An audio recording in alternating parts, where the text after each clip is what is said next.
Bueno, listos, hermanos. Muy bien. Miren, hermanos, regularmente acostumbro cuando vamos a participar de la Cena del Señor, tocar un tema ad hoc a ello. Así que hoy no va a ser la excepción. No siempre lo hago, pero procuro hacerlo. Entonces vamos hoy a hablar de la correcta observancia de la Cena del Señor. Yo sé que muchas veces hemos tocado ciertos aspectos y a lo mejor algunos aspectos usted ya lo sabe, pero nunca está de más, hermanos, nunca está de más. Le voy a decir por qué y ahorita se lo voy a decir en la introducción. Vamos, el tema de esta mañana se llama la correcta observancia de la Cena del Señor. La semana que entra no voy a hablar de esto, pero la próxima vez, dentro de 2 meses, que es cada cuando celebramos este oficio, hablaré de otras cosas, entonces tendremos una segunda parte. Pero vamos a ir ahí, hermanos, a la primera carta del apóstol Pablo a los Corintios, capítulo 11, versículo 23 al 26, que es precisamente donde nosotros nos basamos para leer mientras estamos oficiando. Vamos a leerlo y de ahí partimos, ¿les parece? Primera carta del apóstol Pablo a los Corintios, capítulo 11, verso 23 al 26.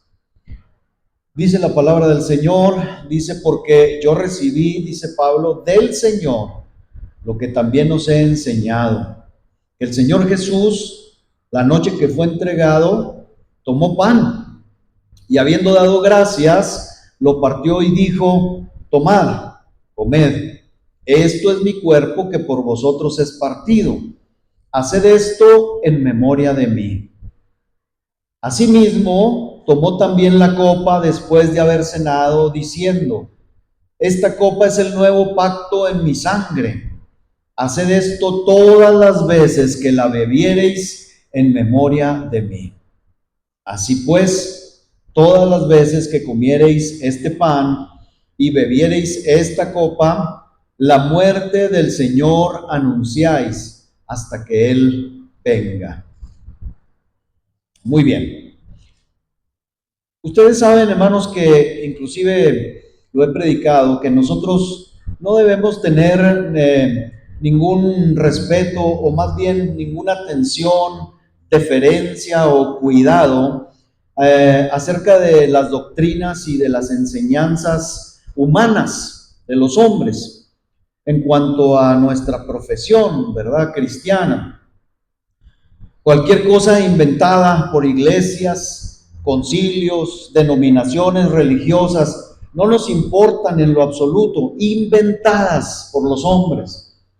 Pero sí conocemos, usted y yo lo sabemos, al menos dos ordenanzas religiosas o dos ordenanzas instituidas por el Señor Jesucristo, a menos que alguien conozca alguna otra más o algunas otras más. Hermanos, yo estoy abierto para recibirlas, pero pues investigando y conociendo la palabra de Dios, creo que son solamente estas dos, las que Dios instituyó, las que el Señor instituyó. ¿Y a cuáles dos me refiero? Bueno, pues el bautismo en agua de los creyentes, ¿verdad? De los arrepentidos. Y la segunda es esta precisamente que hoy vamos a celebrar, que es la Santa Cena, la comunión, la mesa del Señor, se le llama de diferentes formas. Entonces, de ahí, hermanos, de ahí en más, creo yo, no abrazamos, no creemos, ni guardamos alguna otra cosa. No observamos, no practicamos, sino que, como ya dije, rechazamos por completo todos esos supuestos sacramentos de cualquier tipo. Y entonces, dado que observamos estas dos ordenanzas y solo estas dos, nos debiera preocupar, hermanos, aún más que se usen estas dos o que se practiquen correctamente y se comprendan debidamente. ¿Para qué? Pues para que sirvan para la edificación de quienes participamos de ellas, ¿verdad? Creemos que, por ejemplo, hablando del bautismo, que quienes se bautizan comprendan el significado de ese acto de fe ceremonial, pero expresivo también, en que habiendo muerto con Cristo por fe, también sean sepultados con Él y resuciten a una nueva vida por la fe, hermanos. Este entendimiento se hace necesario, por ejemplo, para escapar de ciertas doctrinas como la doctrina apostólica unicitaria y de otras sectas que enseñan y aseguran que a través del bautismo en agua los pecados son perdonados. ¿Sí ha escuchado usted esa doctrina? Los apostólicos creen, hermanos, así puntual y fielmente en eso.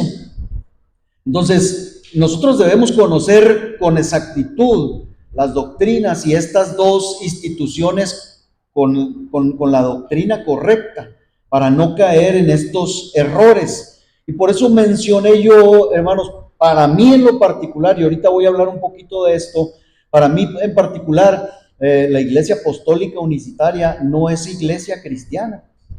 Es más, yo me sorprendí un día estando en la denominación a la que pertenecí, que de repente en la confraternidad ministerial evangélica, de repente se abrieran las puertas a la Iglesia Apostólica Unicitaria. Hermanos, ellos niegan la Trinidad, aparte de que, como voy a mencionar ahorita, con santo y seña de su mismo libro de sacramentos, prerrogativas y requerimientos de la Iglesia Apostólica en Cristo Jesús, asociación religiosa, lo que ellos creen. Entonces, tenemos que nosotros saber con exactitud, hermanos, porque nada más son estas dos instituciones, debemos de saber con exactitud cómo debemos practicarlas, cómo debemos llevarlas, porque de repente andamos por ahí y a veces no va a faltar con quien nos topemos y que nos digan otras formas o que nos traten de imponer o enseñar otras formas que no son las correctas. Ese es el propósito de este mensaje, pudiéramos llamarlo ahora estudio. Entonces, estas sectas enseñan y aseguran que a través del bautismo en agua los pecados son perdonados. Y ahí, junto con la fe en Cristo, sí lo dicen que junto con la fe, los pecados son perdonados a través del agua. Son transformadas las personas y su credo usted puede buscarlo en internet, el credo de la Iglesia Apostólica en Cristo Jesús AR, en el apartado donde dice sacramentos, prerrogativas y requerimientos, y en el rubro que corresponde al bautismo en aguas dice: creemos también, dice, que el bautismo en agua es un acto de fe en la muerte y resurrección de Jesucristo. Hasta ahí está todo bien. Dice, para el perdón de los pecados, y luego dicen y agregan, e indispensable para la salvación. Eso es lo que dicen ellos, que el bautismo en aguas es indispensable para la salvación. Y luego ponen Marcos capítulo 16, versículo 16, que dice, el que creyere y fuere bautizado será salvo, mas el que no creyere será condenado. Y aquí, hermanos, como es costumbre de las sectas, fijan su atención total y únicamente, solamente en una parte del texto, que en este caso sería en, y fuere bautizado será salvo. Y no ponen atención para nada en que la escritura, ese verso dice, el que creyere, que se lee antes de el que fuere bautizado. Y tampoco ven que este versículo termina diciendo, mas el que no creyere será condenado. Y aquí no dice de ser bautizado. El que no creyere y fuere bautizado será salvo. No dice ahí eso. Dice nada más que el que no creyere será condenado. Ahora, usan también enseguida este otro versículo de la primera carta del apóstol Pedro, capítulo 3, versículo 21. Usted y yo lo conocemos. Dice, el bautismo, dice, que corresponde a esto, ahora nos salva. Y usted dice, caray, hermano, entonces si el bautismo sí salva. Pero mire la aclaración que se hace claramente. Dice, no quitando, dice, las inmundicias de la carne. Es decir, no limpia pecados el bautismo, hermanos. Entonces, ¿de qué forma salva? Pues dice aquí como la aspiración de una buena conciencia hacia Dios por la resurrección de Jesucristo, porque hay aquí, hermanos, una enseñanza, y al igual que ahorita vamos a ver en la mesa del Señor, en la Santa Cena, hay una enseñanza muy gráfica, muy colorida en cuanto a la enseñanza, hermanos, de lo que ya sucedió en nosotros, que es la salvación, que es el perdón de pecados por la fe en Cristo, en el sacrificio de Cristo. Y como para tener una buena conciencia delante de Dios, una buena aprobación de que fuimos salvados, de que ahora somos hijos de Dios, debemos bautizarnos. De esa manera, ¿verdad? Nos salva. Pero no, dice aquí, no quitando las inmundicias de la carne, es decir, no limpia pecados el agua.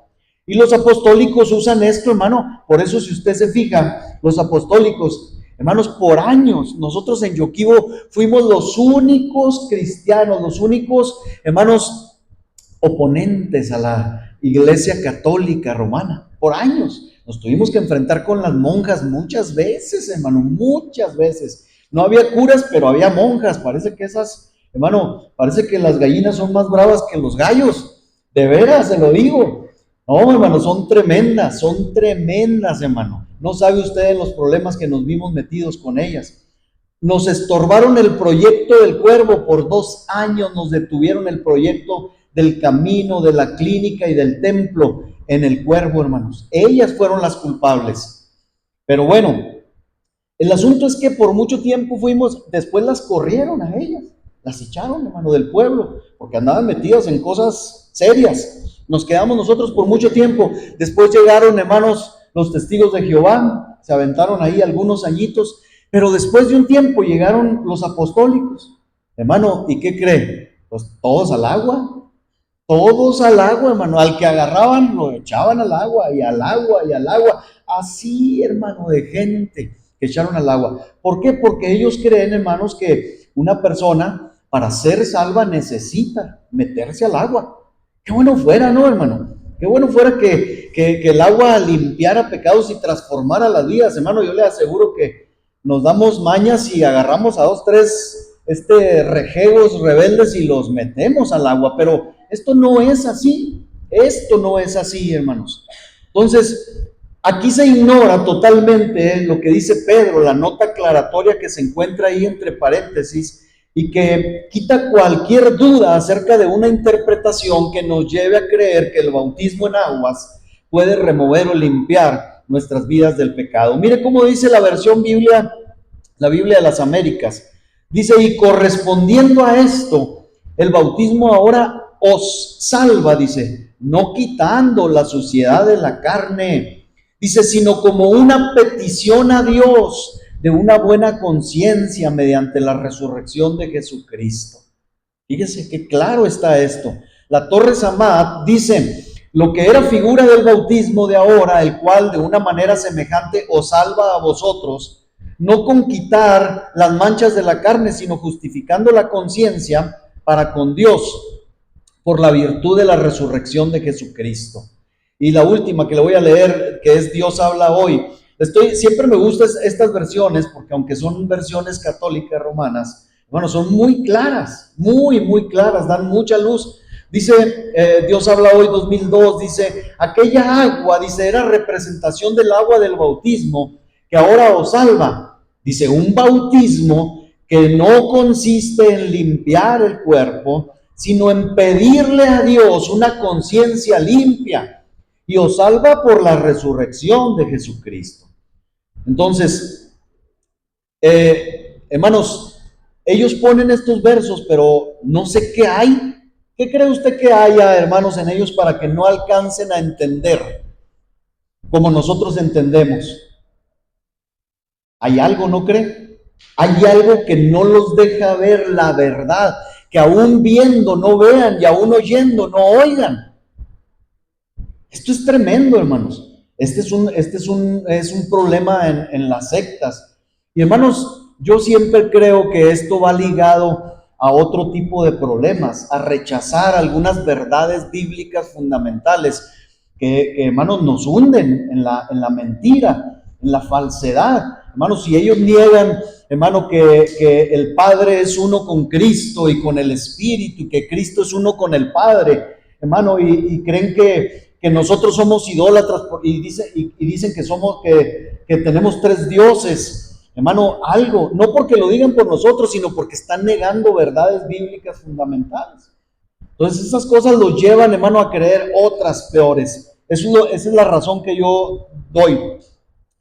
Pero esto del bautismo de ellos sigue diciendo, dice, este bautismo, dicen ellos, debe ser por inmersión. Nosotros también creemos que es por inmersión, dice, porque sólo así se representa la muerte del hombre al pecado, que debe ser semejante a la muerte de Cristo, siendo invocado el nombre de Jesucristo, porque, fíjense, aquí empiezan a meter, como dicen por ahí, cuña. Dice, siendo invocado el nombre de Jesucristo. Dice, porque esta es la forma en que los apóstoles y ministros bautizaron en la edad primitiva de la iglesia, según lo prueban las Sagradas Escrituras. Y luego, para esto de que en el nombre de Jesús, por eso son unicitarios.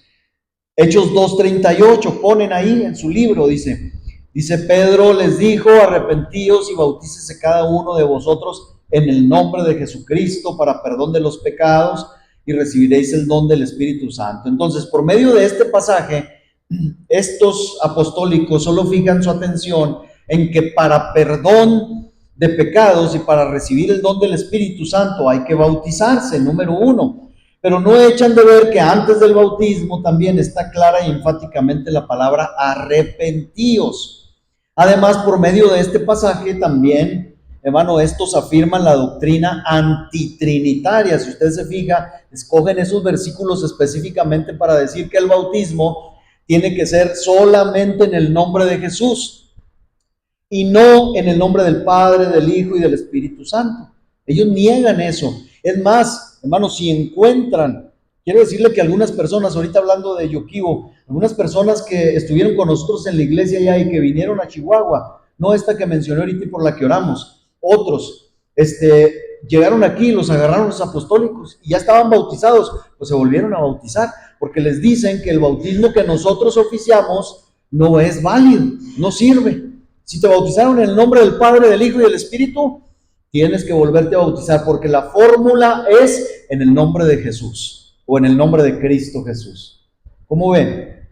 Entonces, dicen, hermanos, que estos pasajes son muy claros en afirmar que el bautismo solo debe realizarse en el nombre de Jesús. Otros ejemplos, hermanos, que ponen en sus sacramentos, prerrogativas y requerimientos son que cuando Felipe, Pedro y Juan predicaban en Samaria, por ejemplo, Hechos 8:16, dice, porque aún no había descendido sobre ninguno de ellos el Espíritu, sino que solamente habían sido bautizados en el nombre de Jesús. Dice, ahí está clarito, solo en el nombre de Jesús. Dicen también que cuando los de la casa de Cornelio reciben el evangelio por boca de Pedro, en Hechos 10:48, que se dice, mandó bautizarles en el nombre del Señor Jesús. Entonces le rogaron que se quedase por algunos días. Bueno, también cuando Pablo en su conversión recibe la dirección de Ananías para que se bautice y le dice, Hechos 22:16, ahora pues, dice, ¿por qué te detienes? Levántate y bautízate y lava tus pecados invocando su nombre. Aquí hay una refutación para lo que ellos creen, ¿verdad? Dice, lava tus pecados invocando su nombre, ¿verdad? Bueno, en todos estos versículos ellos dan prioridad al bautismo para perdón de pecados y no al arrepentimiento y al hecho de invocar el solo nombre del Señor Jesús y no el del Padre y el del Espíritu. Por todo esto, hermanos, nos damos cuenta, esto es solamente una introducción, entonces, que en la doctrina de esta iglesia es primordial y necesario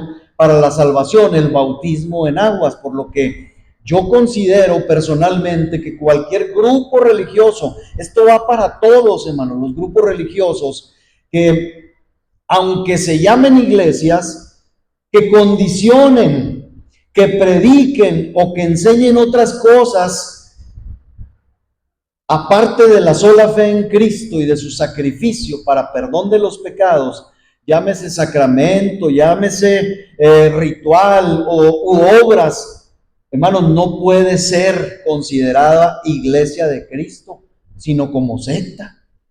Usted dice, no, es que usted es demasiado exagerado, hermano. No, hermano, si alguien condiciona la salvación a otra cosa que no sea la fe en Cristo, y cuando digo fe en Cristo es fe en su sacrificio para perdón de pecados.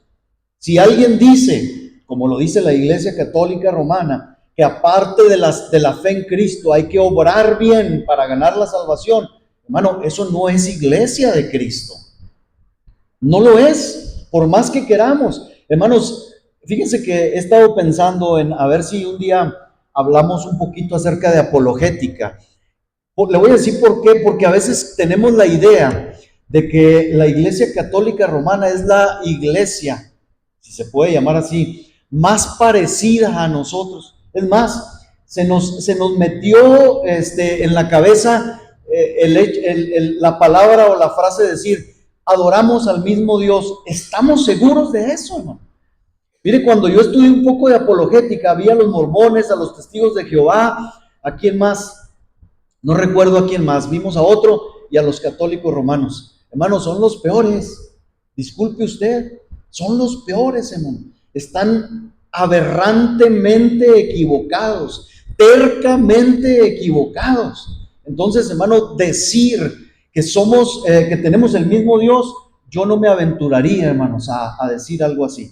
De verdad, esto es bien serio, hermano. ¿Por qué? Porque desde el momento en que la salvación se condiciona a cualquier otra cosa que no sea fe en Cristo Jesús, sola fe, hermanos, sola fe en Cristo, sola gracia, solo Dios, a Dios la gloria, hermanos, sola escritura, las 5 solas necesitamos aprendérnoslas, pero bueno, hermanos, entonces, por todo esto, hermanos, precisamente por este tipo de falsas doctrinas que cuando observamos es que cuando practicamos o practiquemos, hermano, este oficio de la Santa Cena, debemos sentir un profundo y ferviente deseo de que nadie venga a la mesa, hermanos, ignorando el significado de la observancia.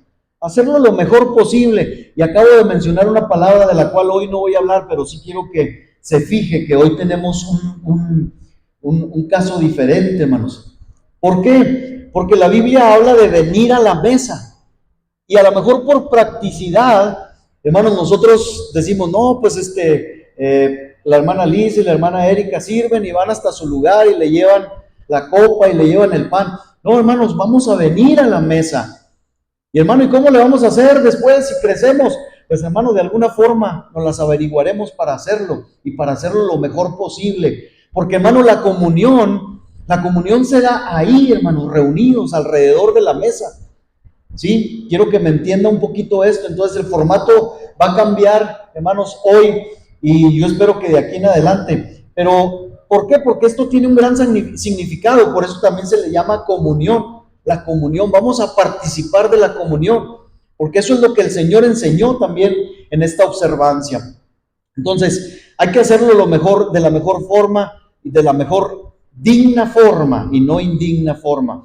Bueno, es por eso que para que comprendamos lo que estamos haciendo y vamos a hacer, hermanos, y entendiéramos el significado espiritual de esta institución, el Señor Jesús nos enseñó por medio de una escena grandemente representativa, escena con la cual recordaría su iglesia su gran sacrificio en la cruz hasta el fin de los tiempos, hermano, a través de este oficio. No es poca cosa, hermanos. Esto no es un ritual, pues, está por demás, ¿verdad? Para que no digan, no. Hermanos, esto es algo maravilloso que nosotros tenemos y muy bendecedor, que nosotros tenemos que practicar con todo el entendimiento posible. Así que, en primer lugar, hablaré brevemente, hermanos, de la forma de la cena del Señor. En primer lugar, yo no sé qué piense usted, si es relevante o importante el lugar donde se celebra esta cena, hermanos, o este oficio. Yo puedo decir y creo, hermanos, por mi experiencia, que celebrar el lugar donde se celebra o donde se debe de celebrar esta institución es tan válida aquí en el templo como también en nuestros aposentos privados, en el dormitorio, en la sala de nuestra casa, como en cualquier otro lugar donde los cristianos acostumbren a congregarse. Porque, hermanos, hay cristianos que no tienen iglesia, ¿sabía usted? Hay cristianos que no tienen iglesia, hay cristianos que están al aire libre reuniéndose abajo de los árboles. Me encanta, hermano, ver las fotos de una hermana misionera por la que oramos cada miércoles, hermana Erika Soto, allá en Mozambique, donde cuando manda fotos, hermano, llena de niños y de personas bajo los árboles de Mozambique. ¡Qué maravilla, hermano! ¿Quién dice que un templo es necesario para adorar, para observar, hermano, las cosas que Dios nos dijo, como decíamos ahorita al iniciar, hermano, para que Dios aderece la mesa delante de nosotros? No hace falta cuatro paredes, hermano, se lo puedo asegurar. Entonces, es tan válida, hermano, en cualquier lugar. Mire, cuando nosotros vivíamos en la sierra y algunos hermanos de aquí de la ciudad iban a visitarnos, yo celebraba con mi congregación la Santa Cena, pero los hermanos de mi iglesia aquí, de mi congregación, de mi iglesia local, de mi iglesia enviadora, iban a visitarme. A mí me encantaba que algunos de ellos no se olvidaban de esto, hermano. Yo le daba muchas gracias a Dios porque los hermanos llegaban y decían: hermano, queremos celebrar la cena del Señor con ustedes. Y aunque yo la acabara de celebrar, hermano, yo me gozaba, yo decía: gracias, Señor, porque mis hermanos no se olvidan de nosotros. Ese es un buen signo de que no nos olvidan, de que oran por nosotros y de que quieren tener comunión con nosotros. Y la celebrábamos en la cocina de nuestra casa, de nuestra cabaña, porque era una casita de madera, ¿no? Ahí la celebrábamos. Mi esposa se ha de acordar perfectamente de eso. ¿Se acuerdan del hermano Serna? El hermano siempre llegaba con un galón de ¿cómo se llama esa? Jugo de galón, fruti, quién sabe qué, o tropicana, de tropicana de uva. Llegaba con unas galletas y pues celebrábamos la Santa Cena ahí, hermano. El hermano y otros, ¿verdad? Entonces, hermano, quiero decirle que yo he llegado a oficiar la Santa Cena, hermano, en casas de personas ancianas. En casa de personas ancianas, por ser ellos, pues, personas que no pueden congregarse, ¿verdad? Obviamente. Y así podemos hablar de celebrarlas, hermano, inclusive en cárceles, con grupos de cristianos, hermanos, convertidos, gente cristiana, en los hospitales, etcétera, hermano. Sin que esto, pues, sea un impedimento o motivo de pecado alguno. Hermanos, no podemos atribuirle a esto, hermanos, un misticismo tal que nos diga: no, esto, te puede caer un rayo si no estás en el templo, si no está un pastor para celebrarlo. Hermano, teníamos a un hermano en una congregación donde celebrábamos, y los que servíamos ahí, hermano, después de celebrar, si sobraba pan o jugo de uva, recogíamos todo el pan sobrante, y si antes de salir ya para la casa alguien traía hambre y agarraba un pedazo de pan, este hermano lo regañó y decía: no puedes tomar, ese es un pan santo.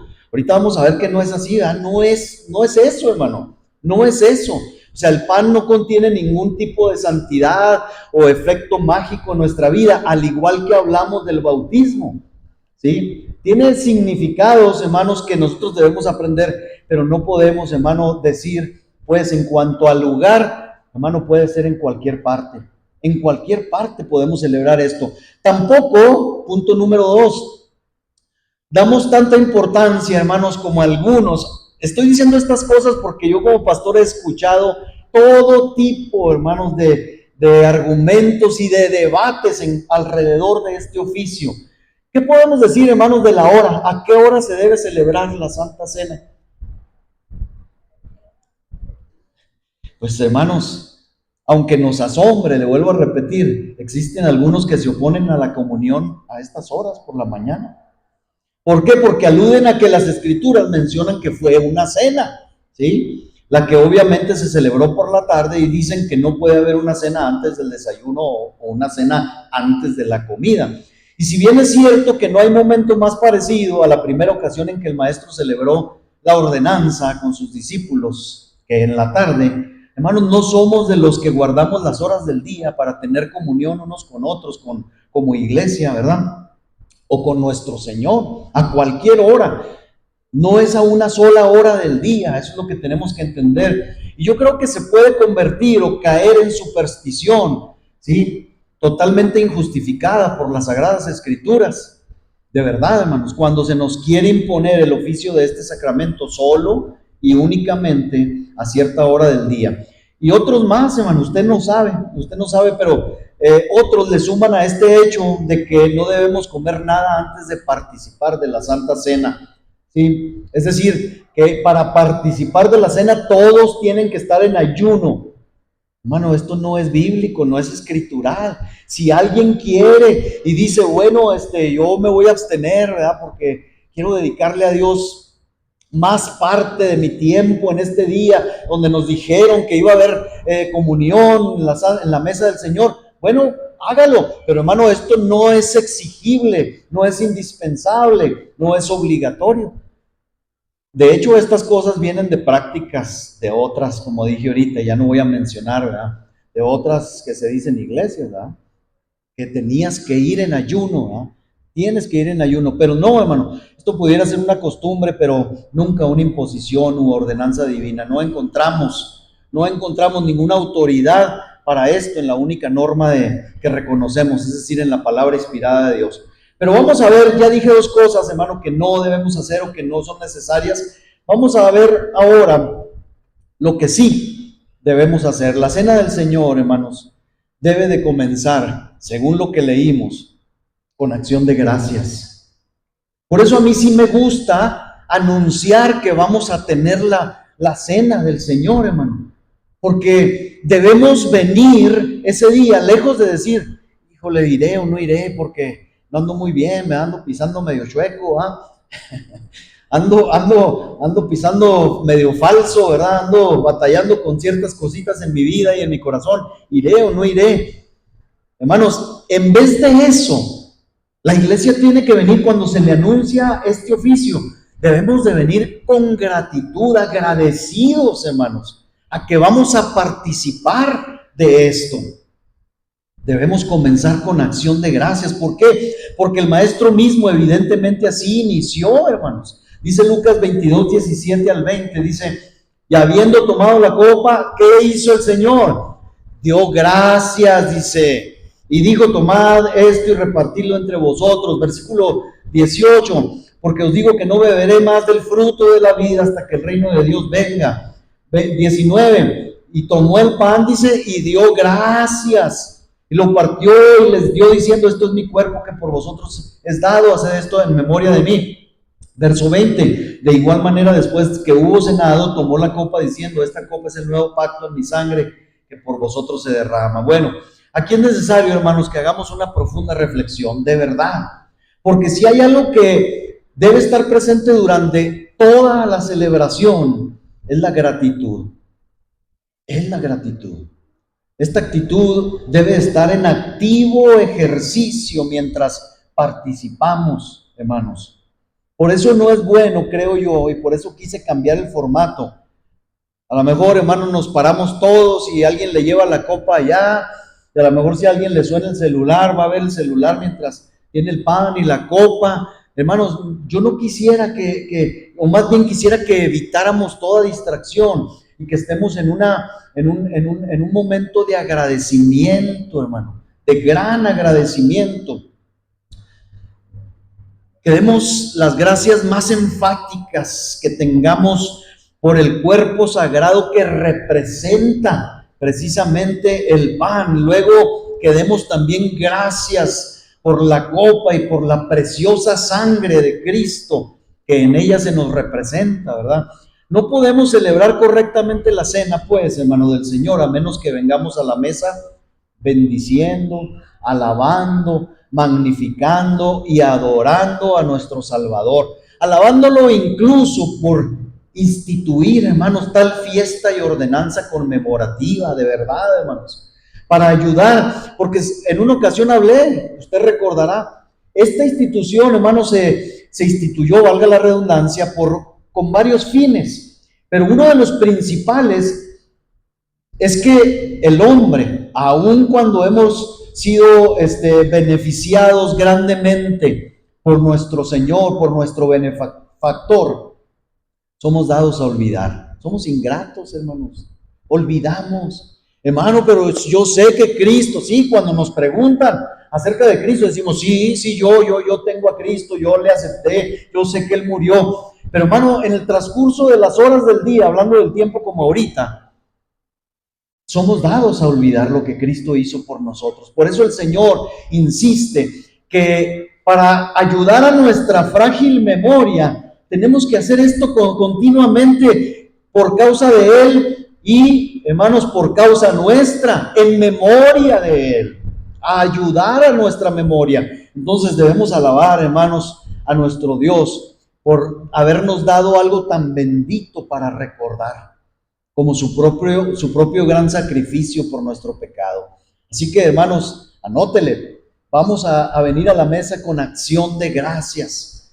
También, punto número 4, tenemos que aprender algo del pan, hermano. Nuestro divino Señor, dice aquí, tomó el pan. Primera carta a los Corintios 11:23, dice, porque yo recibí del Señor lo que también os he enseñado, que el Señor Jesús la noche que fue entregado, que tomó pan.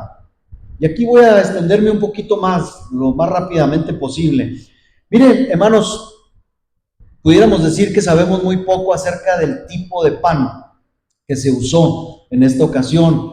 Lo más probable es que se tratara de cierto pan fino que a estas alturas los judíos hacían especialmente para la Pascua, porque Jesús estaba celebrando ahí la Pascua judía, y que por aquella institución primera debía ser rigurosamente un pan sin levadura.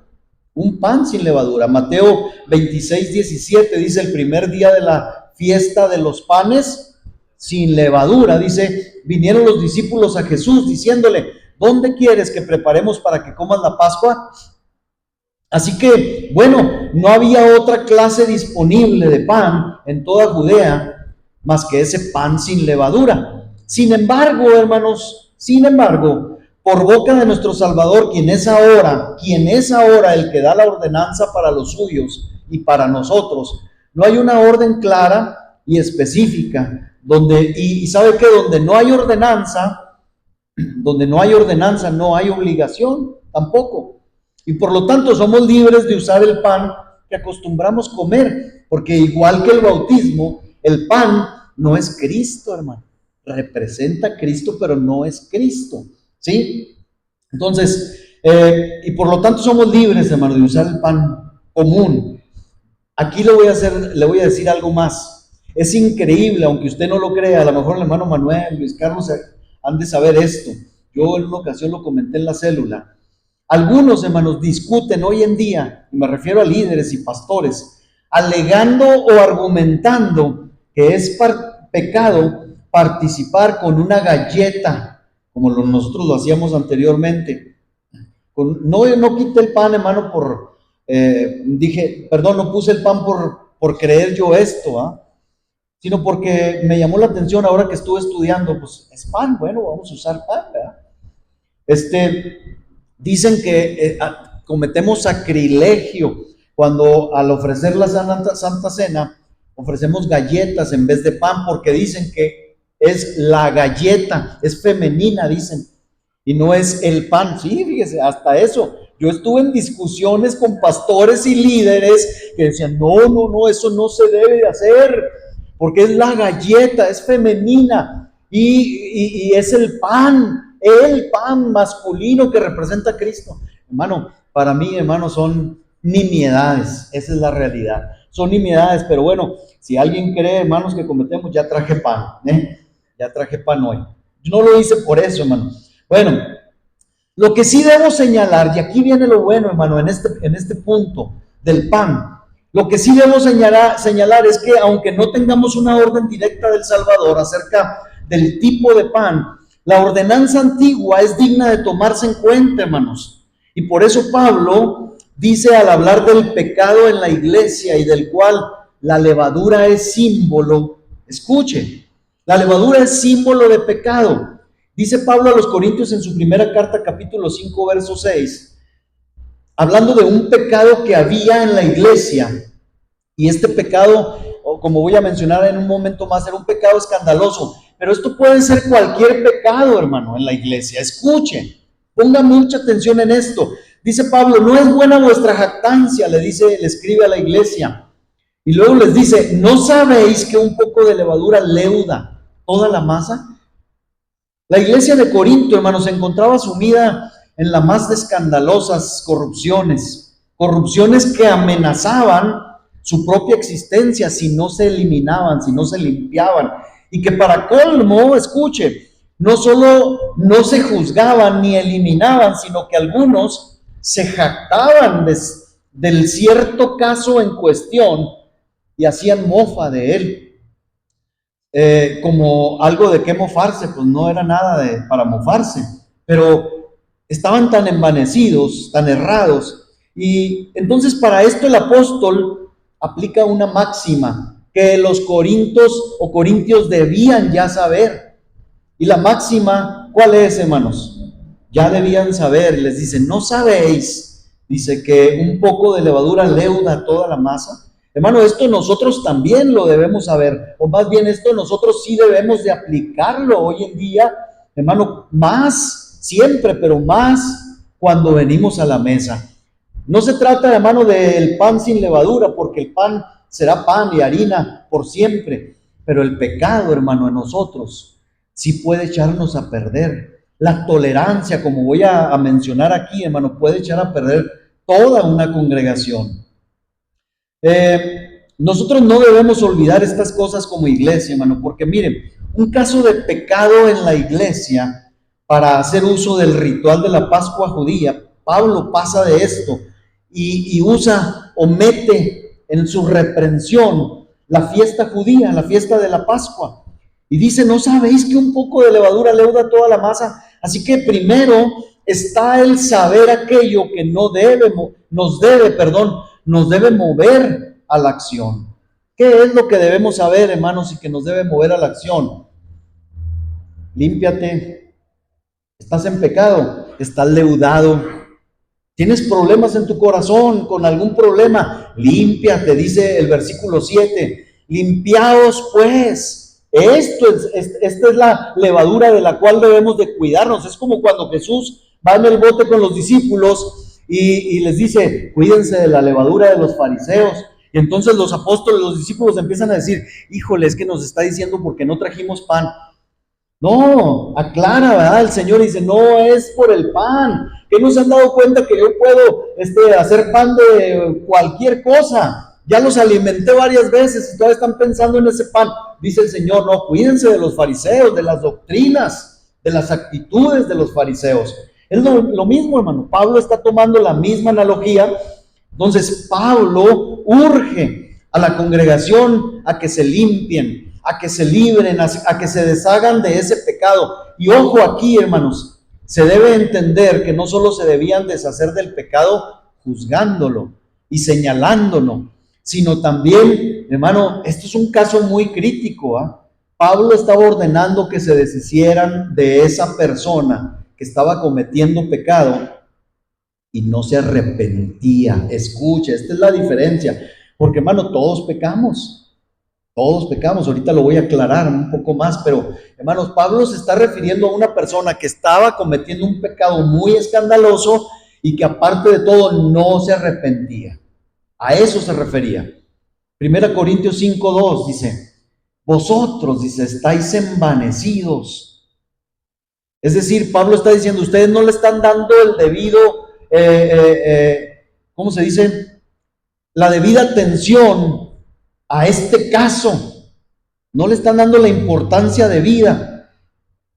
Dice, no debierais más bien haberos lamentado para que fuese quitado de en medio de vosotros el que cometió tal acción, dice Pablo. Pablo está tratando lo que era para él un problema frecuente. Déjeme le digo algo. En cuestiones sexuales, los paganos no conocían el sentido de la castidad, hermano, ni conocen todavía hoy el sentido de la castidad. Fornican, adulteran, ¿dónde y cuándo? Donde sea, hermano, donde se les ofrecía la oportunidad. Así que le era muy difícil a la iglesia cristiana escapar del contagio y de las costumbres tan arraigadas. La iglesia, que era como una islita, hermano, y seguimos siendo como una isla rodeados, hermano, de aguas sucias, de aguas, hermano, que se levantan, como decíamos ahorita en la oración, ¿verdad? Sobre los niños, sobre los adultos, sobre todo. Vivimos en un mundo, hermano, que parece un mar que quiere devorarnos. Esa es la realidad. Rodeada por todas partes por el mar del paganismo. Esa es la iglesia, hermano.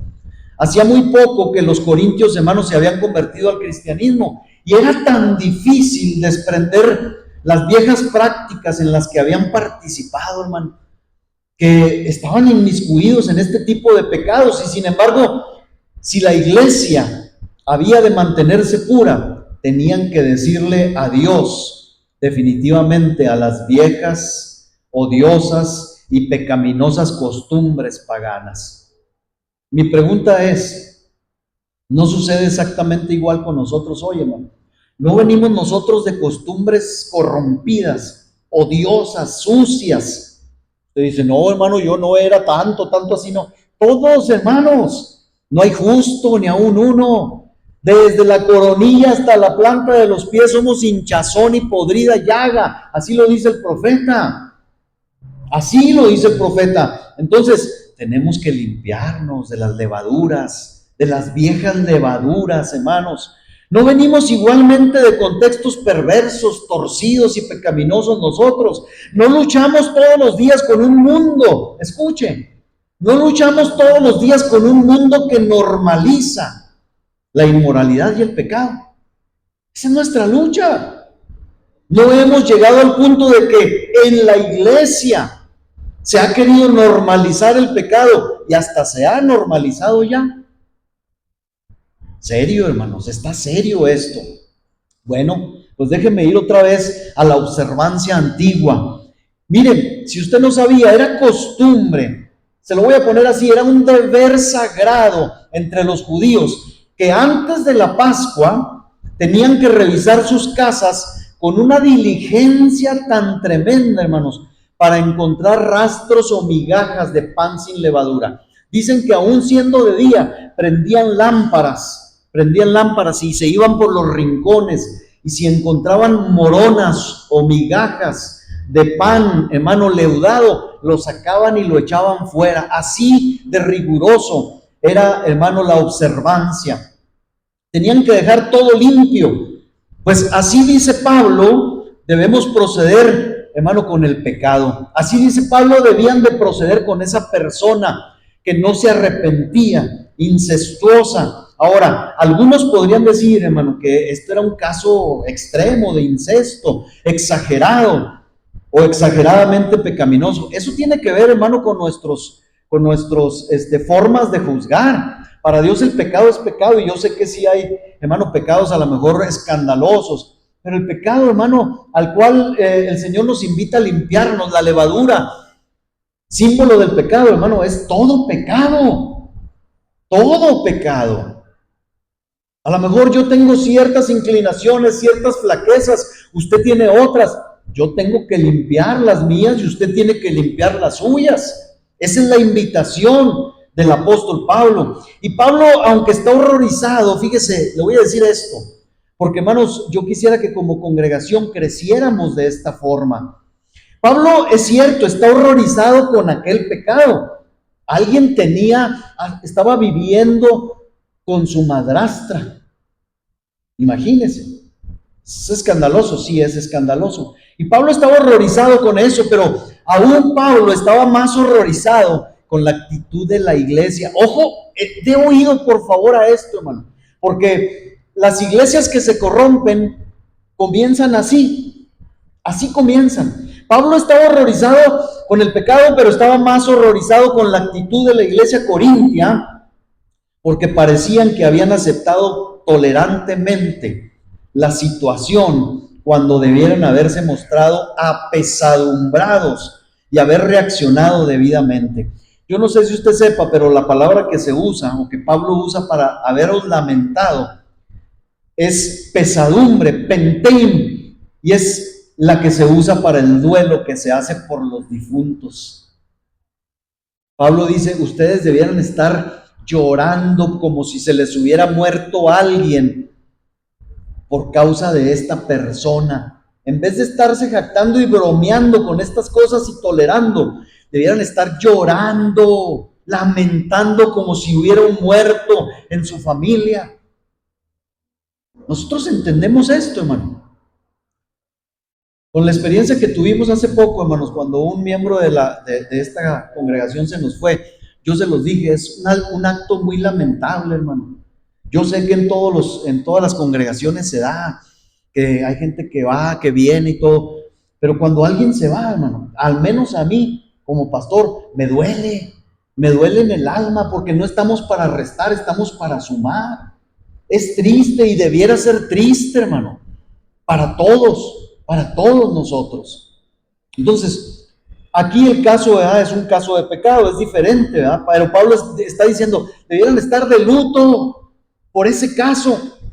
Y es que, hermanos, una actitud parsimoniosa y tranquila en relación con el pecado es siempre peligrosa. Se lo digo así, siempre peligrosa. Se ha dicho que nuestra única defensa frente al pecado está en repudiarlo, y esto tiene que ser una realidad.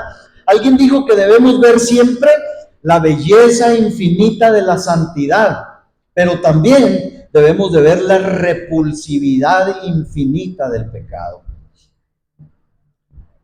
¿Qué quiero decir? Cuando dejamos de tomar en serio el pecado, estamos en peligro, hermanos. No es cosa de ser crítico ni de condenarlo todo, sino de ser conscientes de su peligro y de su daño.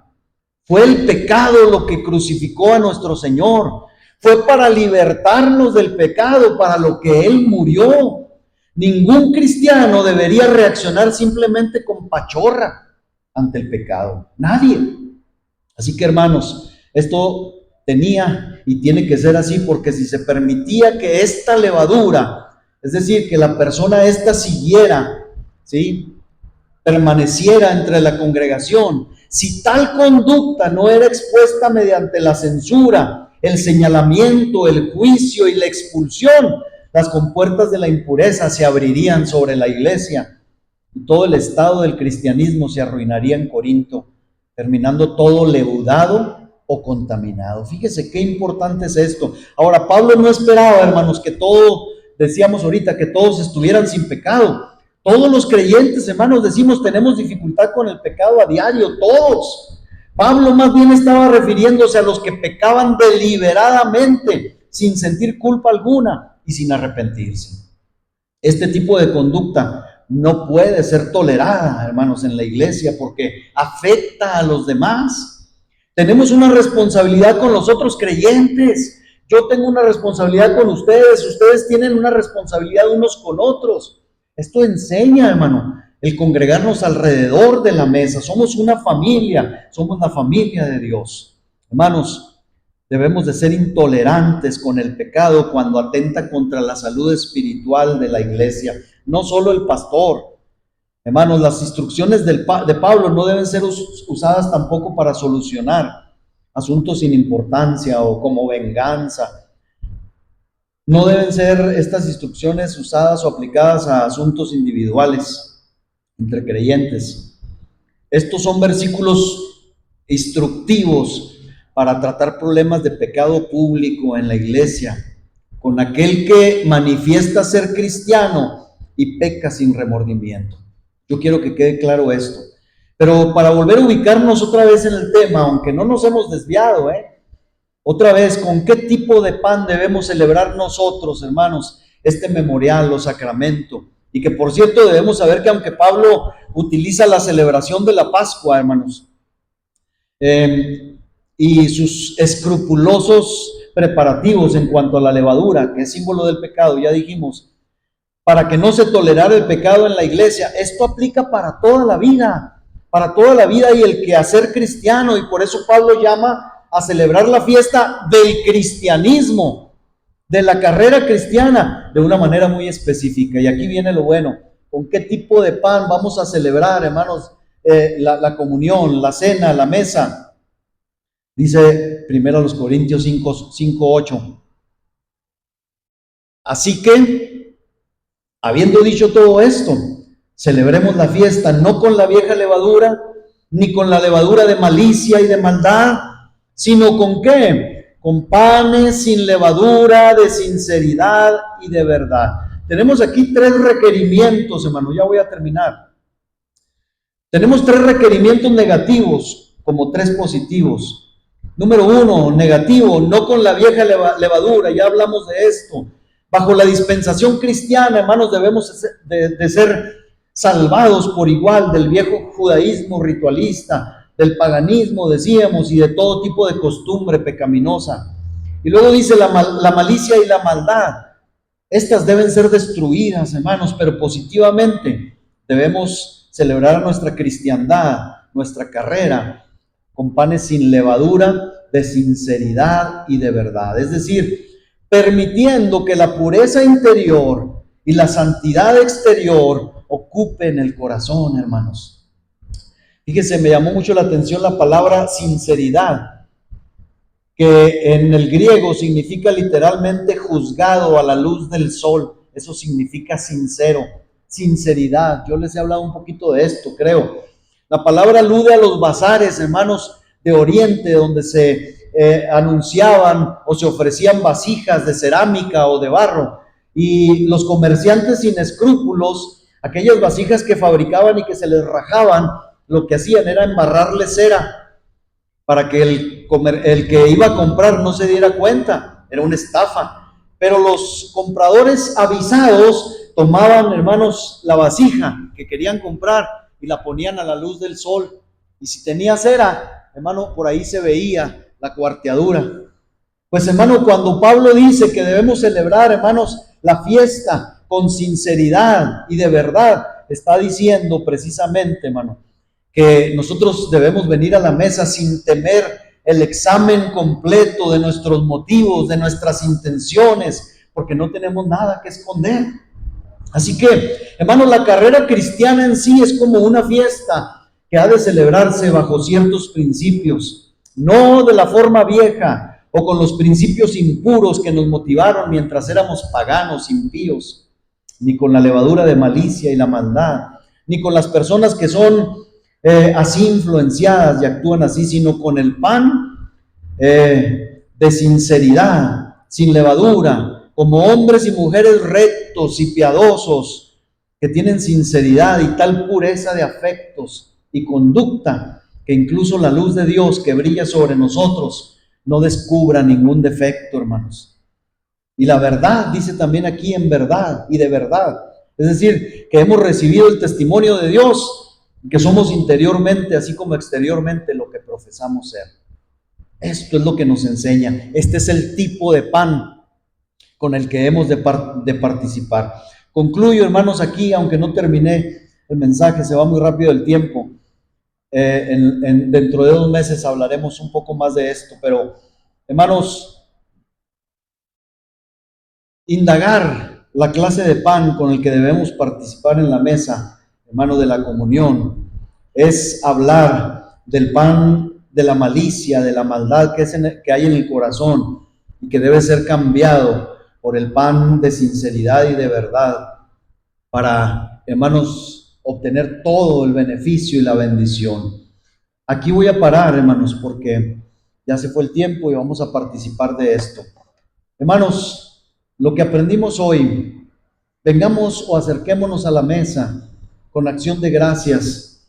La hora no importa, el pan importa, porque no es el pan que vamos a comer, sino la intención del corazón y la situación de nuestro corazón. Así que, hermanos, vamos a reunirnos todos alrededor de la mesa. Vamos a dar gracias por los elementos primero. Siempre que oro por los elementos hago hincapié en que obviamente lo que hay en la copa y lo que tomaremos de la copa no es la sangre de Cristo. El pan que comemos no es el cuerpo de Cristo. Pero, hermanos, lo que hay aquí representado debe motivarnos, hermano, a agradecer, a adorar, a bendecir, hermano, porque el Señor hizo exactamente lo mismo. Tomó pan, dio gracias, bendijo a Dios. Así que nosotros, hermano, hagamos lo mismo y obtengamos la bendición, hermano, que el Señor tiene a través de esta institución. ¿Le parece? Vamos a orar primero. Demos gracias a Dios por su palabra y después oramos también por los elementos. Ponga delante de Dios su vida, hermano. Gracias, Señor, te damos en esta tarde. Bendecimos tu nombre, te damos gracias por tu bondad y por tu misericordia. Gracias por tu palabra. Gracias, Señor, porque aunque no somos un pueblo de rituales, Señor, de hacer muchas cosas para agradarte, nos dejaste, Señor, esta institución, esta conmemoración, Señor, con un propósito muy claro y definido. Señor, que estemos constantemente, continuamente haciendo memoria, Señor, de ti. Señor, y si lo hiciste con este propósito es porque nosotros tendemos a ser olvidadizos, hasta malagradecidos, Señor. Perdónanos. Perdónanos también, Señor, si nuestra vida, Señor, con el pasar del tiempo hemos, Señor, adquirido levaduras que han contaminado, Señor, nuestra vida y nuestro corazón. Perdónanos, Señor, que tu sangre preciosa, Señor, la cual hoy hemos de recordar, derramada en la cruz del Calvario, como dice tu palabra misma, cobre efecto en nosotros y la sangre de Jesucristo nos limpie de todo pecado, Padre. Señor, queremos poner delante de ti nuestra vida, nuestro corazón. Queremos participar de esta conmemoración con panes sin levadura, de sinceridad y de verdad, con santidad, con manos limpias y un corazón puro. Señor, y por esto mismo, Señor, a través de estos elementos, del fruto de la vid, el fruto de la uva, Señor, y del pan, Señor, recordamos, Señor, tu muerte. Señor, bendice pues, Dios, los elementos de los cuales hemos de participar. Bendice este jugo de uva y este pan, pero bendice más, Señor, nuestras vidas y nuestros corazones. Te lo pedimos en el nombre precioso de Cristo Jesús. Gracias, mi Señor. Gracias. Amén. Muy bien, hermanos, pasamos a la mesa, por favor.